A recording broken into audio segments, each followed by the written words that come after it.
Hello, and welcome to the Humble Seer. I'm so glad you're here. So, I'm going to talk about Rita Hayworth. And Rita Hayworth was a Hollywood starlet back in the day. She's a silver screen actress, and she was born in October 17th of 1918, and she died in 1987. She was 68 at the time, and she died of Alzheimer's disease. And she had multiple spouses. She married Edward Judson, Orson Welles, Prince Ali Khan, Dick Haymes, and James Hill. And James Hill was her last husband. She had 2 children. And she was from Spain. Margarita Carmen Cancino was her birth name. So we're going to talk a little bit about her and her relationships. And, we'll do a traditional Humble Seer reading on Rita. But before we get into it, I'm getting that she was abused. She was an abused child at the hands of her father. And her mother, I'm seeing, just turned a blind eye. And I'm getting that when she was a little girl, her arm was broken. She had a broken arm. I'm getting that clearly. And it was like, oh, she fell, or she, just different excuses. But the child was battered. She was abused, is what I'm getting. Yeah, I was abused and beaten by my father, amongst other things. And my mother wasn't much better. There was no protection for me, is what I'm hearing. There was no protection. Okay, so let's get into the reading and learn a little bit more. And I suffered from depression, is what I'm hearing. I suffered from depression. I suffered from depression. All right, so we're going to do an overall for her. Okay, so this will be their overall relationship. This is Rita Hayworth and anyone that she would find herself in a relationship with. We saw that she had various husbands, 4 more husbands, and they're going to be similar. This is the overall. This is how Rita viewed them, and this is how they viewed Rita. I'm hearing she was a siren. She was an actress and a dancer. So, she led a very interesting life. She was also a producer. Sharp cookie. I'm hearing like a Queen of Wands, but also an Empress. Okay, so this is the overall. And the overall is the King of Wands. This is for her relationships, her overall relationships. And the King of Wands is, they're about business.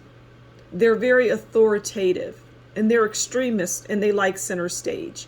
And this really talks about the men that Rita found herself involved with. They were the King of Wands. And I'm hearing, ruled with an iron fist in many ways. But Rita, unlike a lot of people, especially women who come from abusive situations, they tend to gravitate towards men that will abuse them. At the very least, exercise their power over them. But she was also very fiery too. This is how she saw them. She saw them as the star. She saw them as the star of the relationship. But the reality was, Rita was the star. And I'm hearing they loved and doted on her, the men in her life, in relationships. But they were still, I'm hearing some of them were abusive to her. Yeah. It brings to mind Britney Spears, is what I'm hearing. There's connections. you might want to go listen to the Britney Spears reading that I did. I did a couple on her and her husband, her latest husband, Britney Spears' husband, Ashgari. It's very interesting. You might want to check it out. I did 2 readings on her. You should listen to both of them. And the way that her significant other viewed her was the moon. So basically what this tells me is that they found her to be mysterious. They found Rita to be very mysterious. And I'm hearing that when she was with her spouses, any one of them, at times she could get very quiet. She wouldn't say anything. There were times that she wouldn't speak for days. She would just get quiet.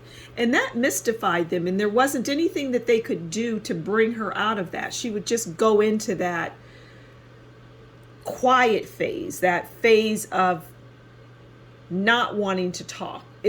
She withdrew. And what I'm getting from that, it goes back to the abuse at the hands of her father. And she would give her father the silent treatment. And as she got into adulthood, well, her childlike behavior in many ways stayed with her. It was her coping mechanism. And so she would do the same to the men that she had in her life. She would give them the silent treatment. She would just go cold on them. But I'm seeing that she still did things like she cooked and she did cleaning. She was like that. She was domesticated in many ways. Maybe not the best is what I'm hearing. Okay, not the best, but she did her best.